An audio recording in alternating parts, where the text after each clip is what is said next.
बैठकर पढ़ने में आराम है कि नहीं? जितने यहाँ विद्यार्थी और लड़कियां आई हैं, बस कल से पढ़ना शुरू कर दो। अब कितने लड़के और लड़कियों का अधिक समय तो ये फैशन में चला जाता है। ये फैशन भी बहुत खतरनाक है। बेटियों के कल्याण के लिए बता रहा हूं, ये फैशन तो 25 साल की उम्र के बाद भी कर लेना। जब तुम कलेक्टर बन जाओगी, एसपी बन जाओगी, जब तुम लेक्चरर, प्रोफेसर, बैरिस्टर, जज बन जाओगे, तब ये सब थोड़ा अच्छे कपड़े भी पहन लेना, थोड़ा बाल भी मोड़ लेना, चुका लेना, तोड़ लेना, खोपड़ी में बालों को फुलाकर गुलगुब्बा बना देना, कुछ भी करना। लेकिन अभी थोड़ा रुक जाओ। मेरे को तो बड़ा विचित्र लगता है, पर वो अभी बचपन है, कम उम्र है, उसको ज्ञान नहीं है, तो उसी में लगे रहते हैं लड़के लड़की। छत्तीसगढ़ प्रदेश में मैं डिस्ट्रिक्ट धमतरी में प्रवचन करने गया, तो वहां एक सज्जन मुझे अपने घर पधरौनी ले गए। नाम था जनकदास। तो मैंने कहा कहाँ ले जाओगे? यहाँ तो घर नहीं, तुम्हारा कोरबा जिले में घर है। बोले यहाँ बेटी रहती है। क्या करती है? बोले गुरुदेव जज हो गई है, जज, प्रथम क्लास की जज। हमने कहा उम्र क्या है? अरे बोले कुछ नहीं, 26 साल है। तो मैंने कहा चलो। गए तो उनकी बेटी ने जब मुझको देखा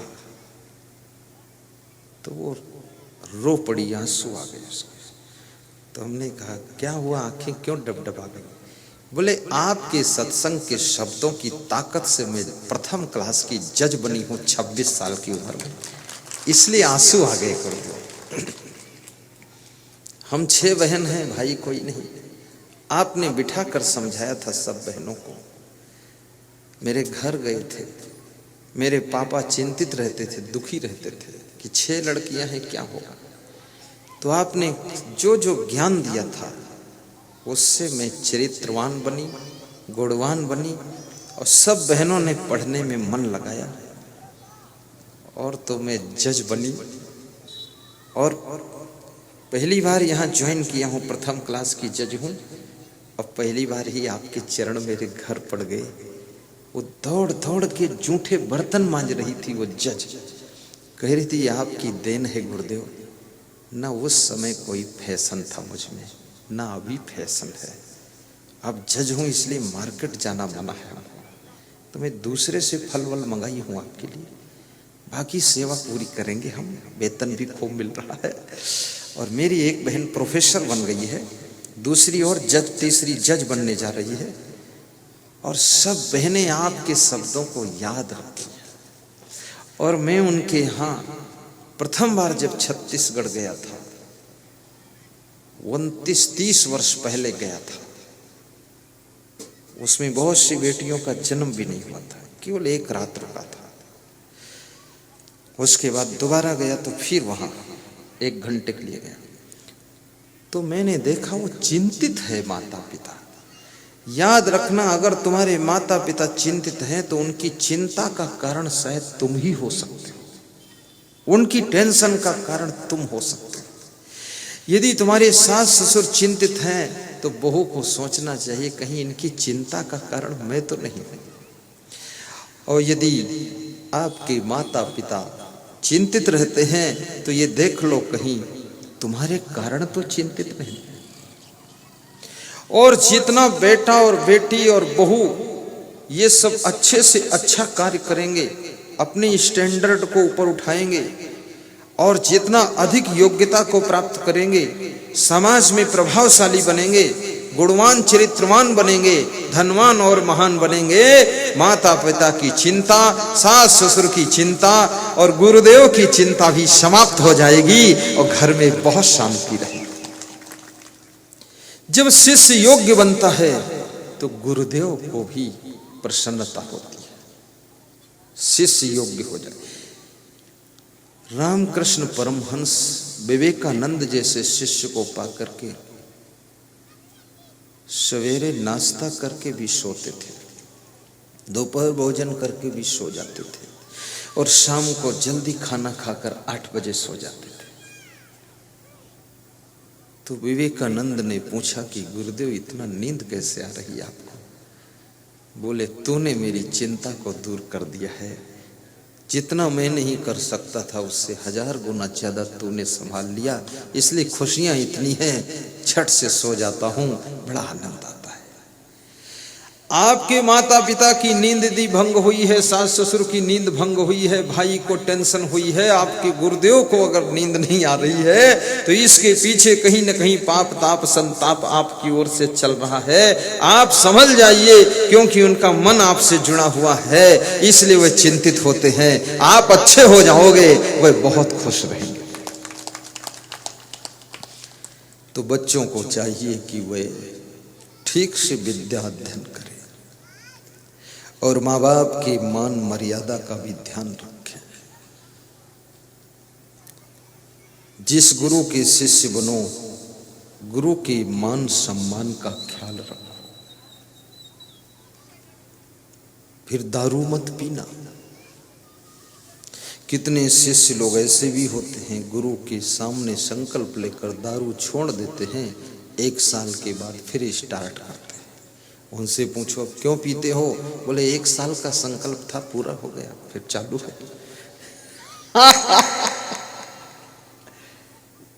इससे गुरु को संकोच होता है, शर्म लगती है कि अरे हमारा भक्त बिगड़ गया। कभी मत बिगड़ना। दारू वारू में कुछ भी नहीं है, सब फालतू है, केवल आदत है। ऐसे है जैसे जिनकी चाय पीने की आदत बन गई तो चाय नहीं छूटती है, जिनकी चावल खाने की आदत हो गई, शुगर हो गई तो भी चावल छोड़ नहीं पा रहे। आलू सब्जी खाने का आदत हो गई, डॉक्टर ने मना कर दिया आलू मत खाना, फिर भी थोड़ा खा लेते आलू। शक्कर बर्फी पेड़ा लड्डू रसगुल्ला खाने के लिए डॉक्टर ने बंद कर दिया, लेकिन आदत हो गई तो लपक के ले लेते 2 लड्डू, चलो जाओ। ये आदत, जैसे ये आदत है ऐसे दारू की भी आदत है। और आदत को जो छोड़ सके, आदत को जो जीत सके, आदत को जो तोड़ सके, आदत को जो हरा सके, उसी का नाम महामानव होता है, वही देव मानव होता है।